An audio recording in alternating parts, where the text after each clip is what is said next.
Congratulations on becoming part of the Fisher family. Your new metal detector has been carefully handcrafted by the most knowledgeable professionals in the industry. Fisher M-scope detectors have been made in the United States since 1931.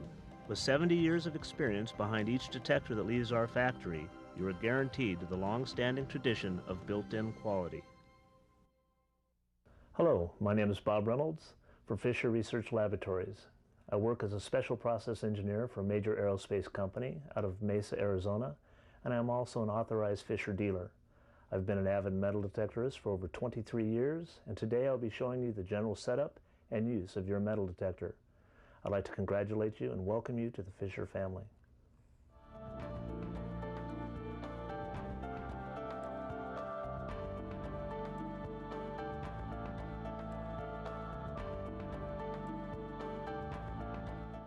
Many gold-bearing areas are literally peppered with small nuggets just below the surface.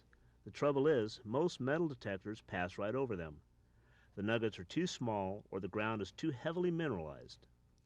Fisher's Goldbug 2 was designed from the ground up for the sole purpose of helping prospectors find gold nuggets.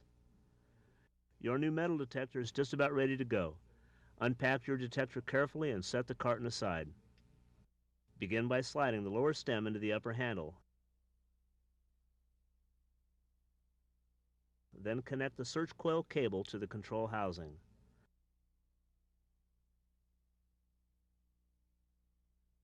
Adjust the stem length and coil angle so that the search coil rests flat on the ground, about 6 to 12 inches in front of and slightly to the outside of your foot. Stem length is adjusted by loosening the lower lock nut and allowing the spring lock to snap into one of the holes in the upper handle. The coil angle is adjusted by loosening the nylon wing nut on top of the search coil.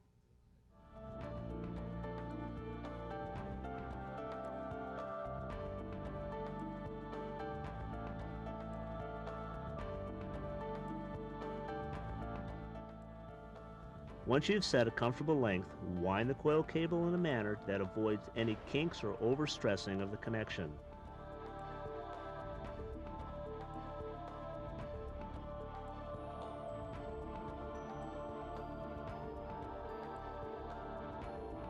Spend some time getting to know the control panel of your metal detector. The Goldbug 2 has 7 controls to learn.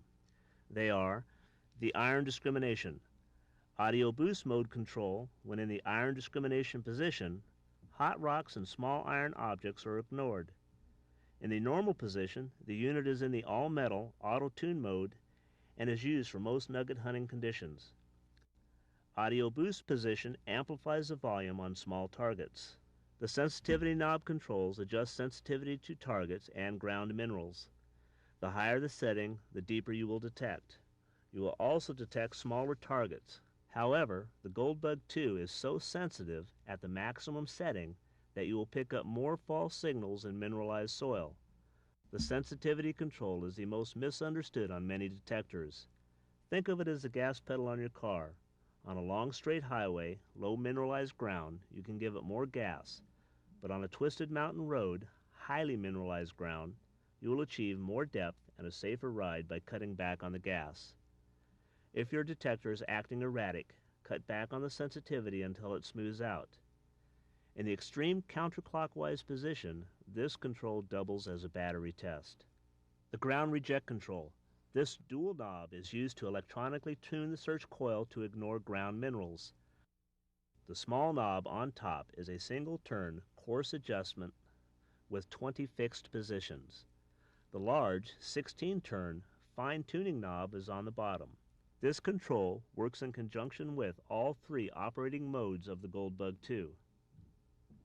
The volume control turns the power on and adjusts the signal response volume. Normally set at 10 unless you are wearing headphones. The headphone jack accepts most stereo and mono headphones with 1/4-inch plugs. When using headphones with a stereo mono switch, put it in the stereo position. The mineralization control is a 3-position toggle switch and has 3 modes for varying levels of ground mineralization: high, normal, and low. The audio threshold control is located between the battery doors and is used to set a barely audible sound when first turning the detector on and just prior to hunting. Make this adjustment when the search coil is in the air, away from any metal objects. The Goldbug 2 operates at 71 kilohertz. This ultra-high frequency allows the user to search deeper for the tiniest gold flakes. Be sure to keep the search coil parallel to and as close to the ground as possible. Also pay attention to the speed at which you move the search coil. Sweeping too quickly will produce too many false signals. Slowing the speed of the coil will increase target separation and add depth. Be sure to overlap your sweeps to avoid missing any good signals. Two 9-volt batteries are located in separate compartments at the rear of the housing. When it is time to replace batteries, always replace them both. Battery replacement is simple with the drop-in compartments. Just pop the doors open, slide the old batteries out, and drop the new ones in. Be sure to pay attention to the plus-minus polarity of the batteries. Your metal detector does not require a lot of care, but there are a few things you should do to keep it in peak operating condition. If you are not going to use it for a while, take the batteries out. Acid damage caused by leaking batteries can be severe. Also avoid extreme temperatures, like inside a closed car sitting in the sun. If you scrub the coil on the ground, you will eventually wear through the bottom. Replacement coils are expensive. Instead, invest in a coil cover. Put a plastic bag over the control housing if you are hunting in the rain, fog, or dust. Wipe off the lower stem before sliding it into the upper stem to keep it free of sand and dirt. Simply put, keep your metal detector clean and dry. Your Fisher metal detector is covered by a lifetime limited warranty. Should your unit need to be evaluated, there are a couple of things you should check prior to sending it in. Make sure the batteries are properly installed and do not need replacing, and that all the cable connections are secure. Should warranty service become necessary, contact Fisher for a list of authorized repair centers. You can also send your detector prepaid to the factory. Your original carton may come in handy if you ever have to return the unit for service. Now that you've familiarized yourself with your Goldbug 2, there are a few things you need to be aware of before you head out to the field. If you yourself wear jewelry, now is the time to remove it, put it in your pocket so you don't have to recover it yourself later. Another point we discussed was coil control. It is very important with the Goldbug that you keep that coil parallel to the ground and smooth at all times. A lot of people have a bad habit of what's called a golf swing. So make sure it's smooth and your index is slow. The Goldbug 2 is also very temperamental for ground balancing.